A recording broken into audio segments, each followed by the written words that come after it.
Alright, here we go. We are off to Hannaford's. The UFC event's on tonight, so looking forward to that. I got a good day with my wife.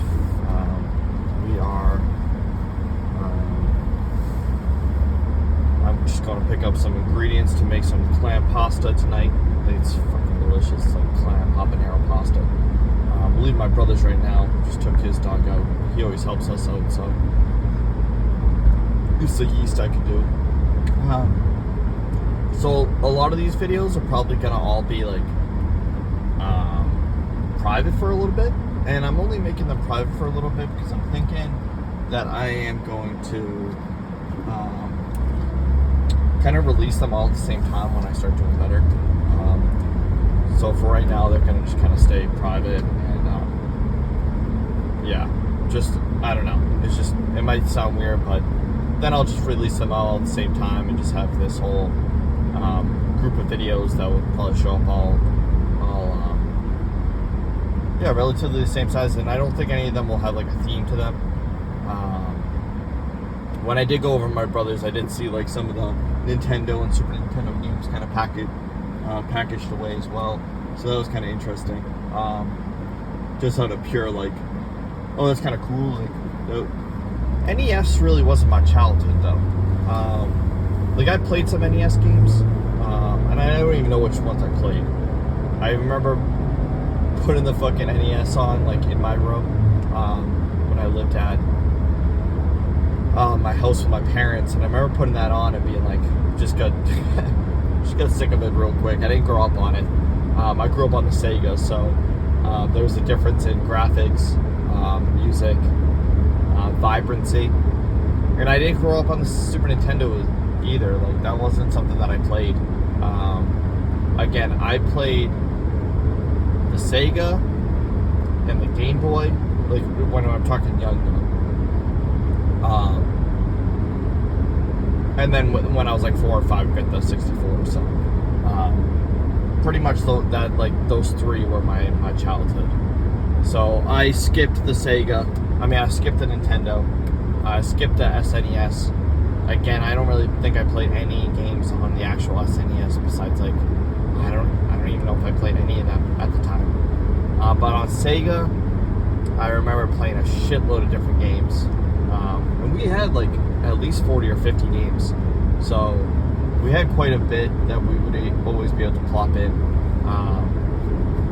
Again, I remember reminiscing about like playing Risk, and I was just looking at some YouTube gameplay, and I was like, man, that was a very fun game when we were growing up. And then merged with that, we had like I was saying in an earlier video, it was like Mortal Kombat and Sonic. That was really like our growing up. And I really like Shining in the Darkness. I know that doesn't really get too much love now, but it was a really elite dungeon crawler where it was made simple off the basis of what Shining Force ends up becoming. And I really think that it was this stellar drop that came out around that era. That man, I really truly liked that game. That was a really enjoyable game.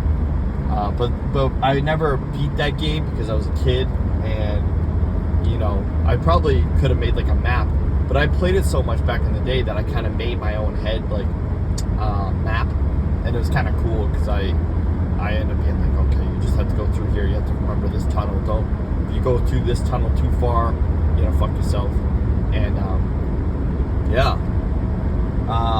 so right now I think I actually have a game that I am gonna play. So it is Sea of Stars. I think that I'm actually gonna play it, which is pretty crazy. I deleted Nuclear Throne and I deleted Company of Heroes because both those games don't need that in my life anymore. Genuinely, like I really don't. Like those games are very like addicting to me, and I don't want to do that anymore. I don't want to play games that are addicting. I don't want to play games that are like online. I don't want to play like a lot of these separate kind of series because they just take even though I was thinking about getting Tony Hawk 3 and 4, because I played the shit out of those on the 64 and the GameCube, unless they were both on the GameCube. I could be wrong, but I played the shit out of those two and absolutely adored. Actually, I adored. The only one I don't think I played was the first one, but I played 2, 3, and 4, and those were staples. You know, especially when it had Map Creator and you could have the spikes and the lava, I think, and the water. But I think we played the most of 2 on the 64. I think that's the one that we played the most of. But I could be wrong. I remember playing a lot on the GameCube. I never played Skate. I never played that. I only played well, I think that's what it was. I don't think it was a text. Yeah, I played a lot of Tony Hawk. And then after Tony Hawk, I didn't really play too much. I didn't really play too much of anything else, like as far as skating games. So it would have been cool. It would have been cool if like I heard Skate was really good. My little brother really likes it, but for me, I played a little bit of Skate, and it was, I don't know, wrong time. I think that's all it came down to. I think I had a lot of friends who were playing it, and I think it was really popular. And back then, I was always like, especially if kids at my school liked it. That made, like, if I didn't like a kid and they were playing like a game, I'd be like, I'm not playing that fucking game. So it's kind of dweebish of me, but that was just why. I mean, I was a kid, whatever. I don't really, anything that I was a kid for, I don't really like account that to the same as like my adult actions. I mean, you're a fucking kid. I think you're a kid until you're fucking 21. The way that you act. Some people grow up faster, but not everybody. This is gonna be a weird cut just because I'm going into a store, but I'll be right back. All right, they didn't have everything that I needed, but we'll go to my brother Shaw's to get the rest. Shaw's treats me well. Takes a lot of my money, but I like to eat, so here we are. But I really like Sega. Again, Shining, in the Darkness was something that I grew up on. I mean, I grew up with everything Sega related. Do I just go to fucking? I'm just gonna go to Market Basket. I'm just gonna go to Market Basket. Do I think that Market Basket will have everything that I need? I don't know, man. I don't trust it. We're down here. We're down over here. Yeah, but I don't trust you, Market Basket. You're a deceiver. I don't trust you at all.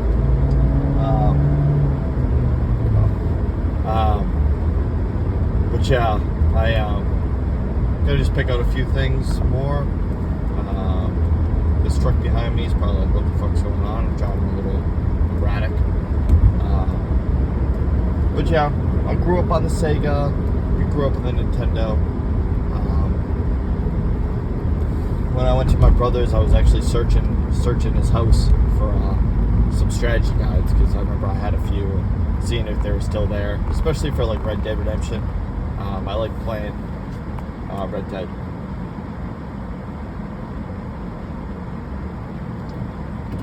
Yeah, I like playing Red Dead. Red Dead was a fun game. I made an earlier video kind of explaining. A lot of my stuff is kind of trending over the same ground, but I remember playing Red Dead and Alan Wake at the same time. Red Dead just happened.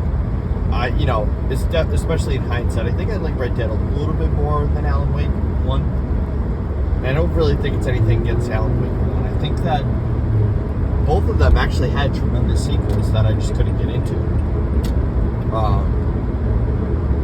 When we're talking sequels, it's actually kind of crazy how good they were compared to like a lot of other sequels and and they really pulled out all the stops in these games, which is pretty remarkable, because I don't think that Alan Wake had a huge following.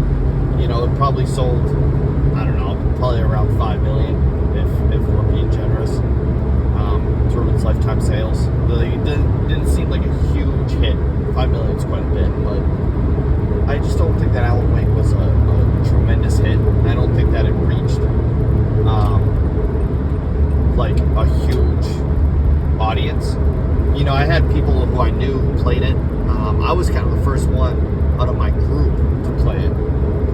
You know, not to say that it was like a huge find, but back in the day on the 360, they used to have remarkable trailers to get you pumped for games. Like, the trailers are some of my fondest memories of Alan Wake and Red Dead Redemption, because there was one trailer that showed you the music, and it was like showed you more from Bolt to the Fall, and it showed you like some scenes from the game.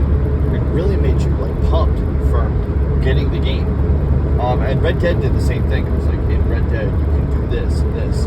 If I could still find the trailers, I should try to find those, because they did such a good, like, the best trailers I had ever seen. It wasn't CG trailer. It was showing you what was happening in the game. It just being like, in Alan Wake, you can do this and this, and you can do this, and your enemies are destroyed by the power of, like, really sold you, especially when I was a teenager, sold me on like the whole atmosphere. I knew that it was from Max Payne. I don't think they had made Max Payne 3 yet, I think, or they might have. It was just around the same time, like maybe a year or two later, Max Payne 3 came out. But man, Alan Wake was you know, I remember getting the strategy guides for both Alan Wake and Red Dead. It was a huge part of my life. Alan Wake, Red Dead, Dead Space 2, Lords of Shadow. I wish I could play Lords of Shadow today, like on the Switch. That's a game I'd play through again. Gears of War, BioShock. Even though I'd say BioShock is kind of towards the other end, like, I do really like BioShock, but I would say, like, Batman, yeah. If I had to, like, rate those games now, I'd probably put Arkham City pretty high. Like, if we're talking 360 days, honestly, Dead Space 2 would probably be number one. Just out of, like, it's still aged very well, and it's a quick playthrough, so I think it hits all of the benchmarks that I'm looking for now, like, in a game that's a little older, like that, like a third-person shooter type of thing. It's funny that they're all kind of third-person games. And if I'm ranking them as I am today, looking back at them, yeah, I'd probably put Dead Space 2 number one. I'd probably put Red Dead number 2, and then Arkham City number 3.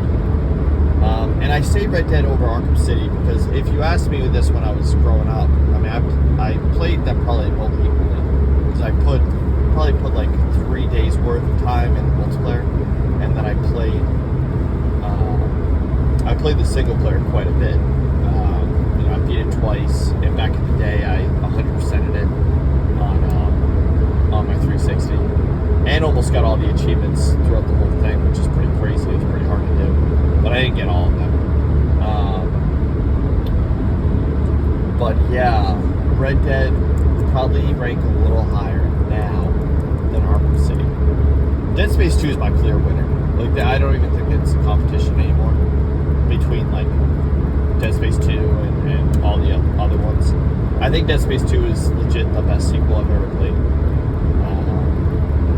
I'm trying to just make sure that I'm not being a hypocrite, I'm not being I'm not lying to you right now. But I think that Dead Space 2 is the best sequel I've ever played, because it really was. You had the first one, and I reiterate this: Alien and Terminator I like more than Terminator 2 and Aliens. But Dead Space 2 really put me in the, and I think it worked off what Aliens worked off. But in game mode, that's what I want. In a movie, I want kind of the horror element. I want that. But in the game version, I guess I kind of want Aliens or Terminator 2 in the game version. Because Dead Space 1 was much, you still slaying enemies left and right, but not compared to what you're doing in Dead Space 2. You're fighting bigger enemies, more enemies, swarms, kids. You're fighting the whole fucking spectrum of enemies. You really are. So, Dead Space 2, I'd rank very high. Again, it's simply put one of my favorite games. It's now entered into my top 10. That's why top 10s don't matter anymore. I really need to concrete my top 10. Like, this is my top 10. But I have a top 25 that's pretty accurate. With everything included, I have to think about all my times, and that's why I think that Alan Wake is just slightly out of my top 25. Because it just doesn't hit, like, how do I say this? I like Twin Peaks. I like Remedy's games. I like Alan Wake. I would say I love Alan Wake. But the weirdness, and it's not even the weirdness, man, how do I put this? The games have a certain, like, flair to them of, it's looking deeper, and the characters are a little off. I'm not a huge fan of off universes a little bit. Like, Planescape is off. Planescape is, like, obviously but it's like showing you what the other universes are like. It's like, it's off, but it's not completely off. I'm trying to think of any other games that are, like, off kiltered a little bit, that are like, it's like, I was just saying this to someone I work with, where like, when you watch movies like Trainspotting, and you watch, like, some of these movies that are a little surrealist. I'm just throwing Trainspotting out there. Dark City. I forgot what the ones that we mentioned. Moonrise Kingdom. That was a weird one that kind of I pulled out of somewhere, like the recesses of my mind, like the other day, because I had only watched it once. It's a kind of popular movie, but just, again, the characters are a little off. Everything's a little off. Like, that's none of my, I like those type of things, but it's never my favorite like, version of a universe. So, like, Alan Wake is just a little bit too off for me. The characters are just a little bit, like, I don't know how to explain it, but in my mind, I'm saying what I need to say. But I still like Alan Wake. I would say it's just outside my top 25. It kind of belongs right where Witcher 3, like, right, though, these games, Sekiro, these games that are just out of my top 25 for a reason, one or another. Sekiro, you really have to give your life to Sekiro. And I know that's not for everyone. Maybe someone can play Sekiro and just be a fucking master at it. And, there are guys out there who really pick these challenging games, but they're maybe not challenging them, they just understand how the boss fights and everything like that. Again, I would say Sekiro is one of the best games ever made. Definitely Game of the Year worthy and everything like that. That one playthrough that I did, and I was working on my second playthrough, I remember really liking it because I ended up getting good at it. But I had time, etc. I don't think I would go back to it today, because, again, it would be the only game I could play. And I just don't know if I can afford to do that, like, with all my games that I want to play and everything like that. So I think it's difficult to kind of hold it back from another playthrough. Witcher 3, I've explained this a million times. It's the time that I played it. It did help me out a lot, but it also kind of was like it sacrificed itself for my mental health. And now when I look back at it, I'm like, that time of my life was terrible. thus the game is terrible. Bloodborne I had played right before, a mental health crisis, so it doesn't have that same stigma to it. Just barely. Witcher 3. But again, I wouldn't have played Witcher 3 if it wasn't for that. So, where do you hit that? And again, Alan Wake is just a little too off for me. And I would say even BioShock is outside of my... I was watching my brother's boyfriend play it, and I was like, dude, yeah, I mean, he was going through the medical pavilion, and I was like, oh my god, I've seen this so many times. But he was doing the hack and mini game, and I was like, oh, I remember that, and I remember like the steps in the game and how it unfolds, and it's like just too light on. It's so of its time, that game, and it I think revolutionized at that time. It pushed the medium for another 5 years. Like it made a structure for the next 5 years, but the next 5 years added on to BioShock. I think BioShock is very much a game of its time.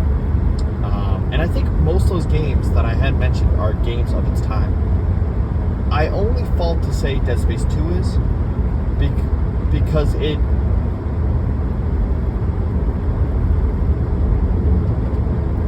I don't know how to explain why I think Dead Space 2 has aged very good compared to Red Dead.